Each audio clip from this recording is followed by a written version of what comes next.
পথ চলার ৬০ বছরে বিটিভি। আমরা কেমন বিটিভি চাই? আগামী ২৫ ডিসেম্বর পথ চলার ৬০ বছর পূর্ণ করবে বাংলাদেশ টেলিভিশন বিটিভি।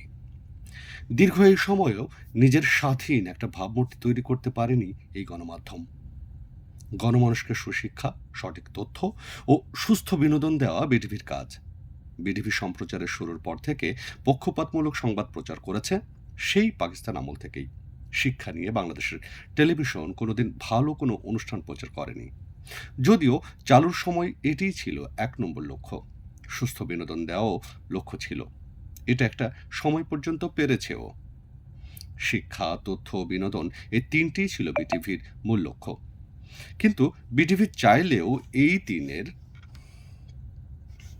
রিপিট কিন্তু বিটিভি চাইলেও এই তিনের যথাযথ বাস্তবায়ন হবে না। সরকারে যারা থাকেন তাদের চাইতে হবে।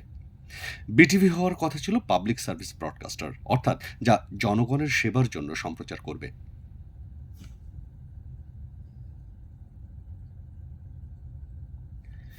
দেশের জনগণ যাতে তথ্য সমৃদ্ধ নাগরিক হয়ে ওঠে এবং তাদের শিক্ষা ও বিনোদনের প্রয়োজনে পূরণ হয়। দেশের জনগণ যাতে তথ্য সমৃদ্ধ নাগরিক হয়ে ওঠে এবং তাদের শিক্ষা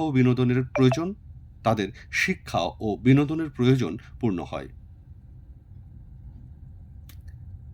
দেশের জনগণ যাতে তথ্য সমৃদ্ধ নাগরিক হয়ে ওঠে